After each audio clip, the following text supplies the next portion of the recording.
there is only one assignment the entire semester in our course. And that assignment is a summative portfolio. This summative portfolio is a reflection of all that you've done and all that you've absorbed and all the progress that you can argue that you've made in our course throughout our time together. And the way that we're going to grade it is we're going to grade it collaboratively. So when it comes closer to midpoint of the semester, I'm going to check in with you and say, based on your progress through the goals of our course so far as reflected in your portfolio, what do you think your grade is at right about now? I want to make the best use out of not just my expertise as an educator, but your expertise as a professional educator. And the meaning of grades and those sorts of things are sometimes fluid. And so I want us to make our grading experience together a conversation more than it is an evaluation of your work. So you should, at this point, have a share link to your portfolio as a Google Doc.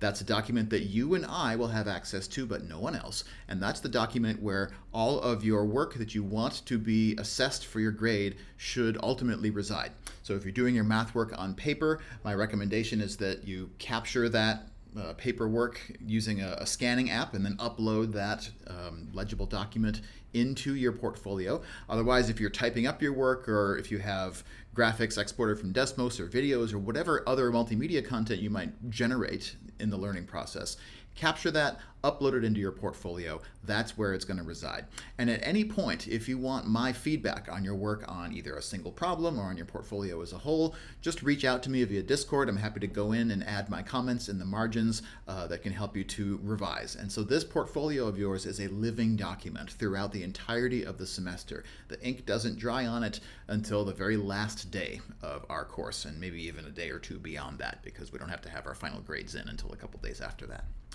So just to orient you to what the format of your portfolio looks like, because I've put together what is in essence a template for what I'm hoping to see in your portfolios.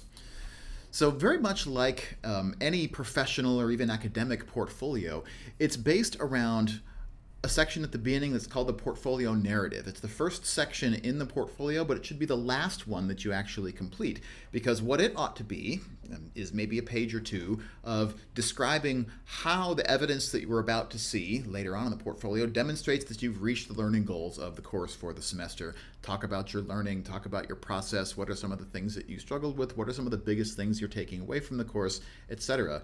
And how does the evidence you've provided below it help to document your progress and your achievements for the semester. And then comes the evidence section, which is divided up into one subsection for each of the 6 learning goals for our course. 4 of them related to our math content learning goals, and 2 of them related to our teaching practice learning goals. And so under each one of these learning goals, what I'll be asking you to do is put in a brief summary narrative telling me like what artifacts you're about to share in here to be evaluated, and how those artifacts illustrate that you've met that particular goal. For example, our first goal is to connect symbolic representations of and arithmetic operations on complex numbers with geometric operations in the complex plane. You have a series of investigation problems that we're working on this first week of the semester, which go toward that learning goal. And so as you solve those problems and come to your understandings that you're coming to, I would feed that information forward into your portfolio at any time, and then continually revise it. Even if you're not sure it's correct yet, put it in there, drop me a message, have me take a look at it. You can also, if you wish, bounce these ideas off of other members of your group, other members in the class. I'm totally fine with collaboration. In fact, I want to encourage it as much as possible, as I'll talk about in a minute. So both you and I have access to edit this document, but I will limit my edits to just adding comments in the margins so that I don't mess up anything that you're trying to do along the way. When it comes to the teaching goals, I want to talk a little bit briefly here at the end of this short video about how to document your progress in these areas. The first learning goal is to connect lesson plans and student activities across 2 or more standards of the mathematical framework for Massachusetts, the curriculum that you teach out of as secondary educators. We're going to be doing a semester project in your teams that specifically is focused on this learning goal. The goal of that project is going to be to take the complex plane, complex numbers, complex functions material that we're studying together and figure out how to scaffold a learning experience for your own students appropriate to your grade level that can borrow from the content that we're learning and be informed by it in some way, and to connect across multiple different standards in the secondary mathematics framework for Massachusetts.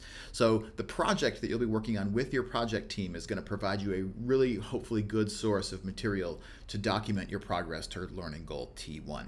Of course, you don't have to be limited to just the project in this area. I do hope to see artifacts of your project here, but if there are other ways, if you're inspired in other directions to design other types of learning experiences for your students that connects multiple framework standards, feel free to document those here as well. The second learning goal that I have, and it's one of these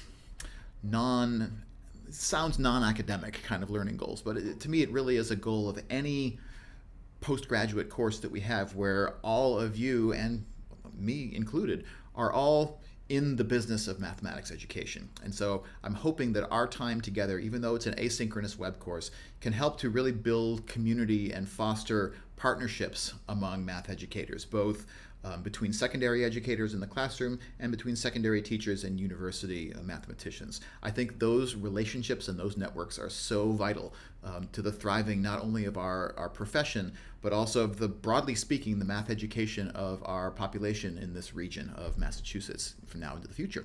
So the goal here is that you be an active participant, both as a facilitator of and a contributor to a professional learning community of teachers.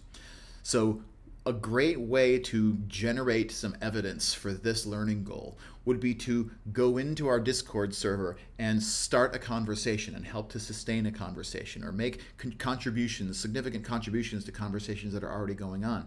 And take some screenshots out of Discord and say, hey, here was a really rich conversation, and here are some ways in which I feel like I really helped to move this conversation along.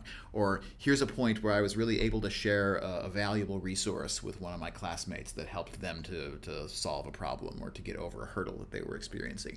So just any points at which you can identify, hey, here's a place where our professional learning community as a classroom full of educators this semester was really benefited by my facilitation and my contribution.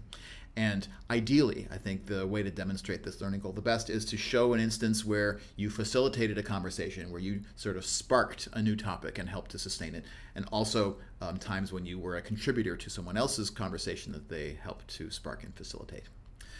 And so ultimately, at the end of the day, at the end of the semester, and multiple times before then, I hope too, we're going to be just looking at this document together, at all the evidence that you've mustered and you've marshaled and you've said in your narrative. Here's how the evidence that I'm presenting here shows that I reached the learning goals of the course. And in conversation, you and I will determine what an appropriate final grade for the semester will be. It's a pretty loose way of assigning grades, and part of the reason that I favor this, particularly again with our population where you and I are all math educators, is that it makes, I think, the best use out of our own individual time and expertise as educators ourselves. And it also helps to kind of level the power dynamic that's inherent in any teaching enterprise, right? That I believe, a lot of what negative experiences students often have with teaching, and unfortunately a lot of times this happens in their math courses as well, are times when students feel disempowered because their teachers sort of pull rank and say, well, you get this grade because I said so. Those sort of moments where the power differential in between teacher and student is most acutely felt. I personally, when I teach, want my students to all have the experience of being on a level playing field intellectually. Even though I have more experience and expertise in the area that I'm teaching in than my students are, when we're together, we should all be looking in the same direction and moving forward together, rather than maintaining a power differential that too often for students is experienced as harm along the way. So that's why I adopt this philosophy called ungrading. It goes by a lot of different names. I'm going to share a couple of resources about ungrading right here in this resource page if you'd like to learn more about how this practice is being used across higher education, how in some cases it is starting to be used in the K-12 sector, and what are some of the obstacles and what are some of the benefits to grading in this somewhat non-traditional way. But that's my heart. That's where I'm coming from when it comes to how I teach, and more importantly, how I assign grades in collaboration with students in a course like this. I'm sure you'll have a ton of questions about it. Don't be shy to ask. Just drop a question in our general chat in Discord. Send me an email if you'd like or a private message if you want it to be a one-on-one conversation. I'm happy to talk more about it as we go along this semester.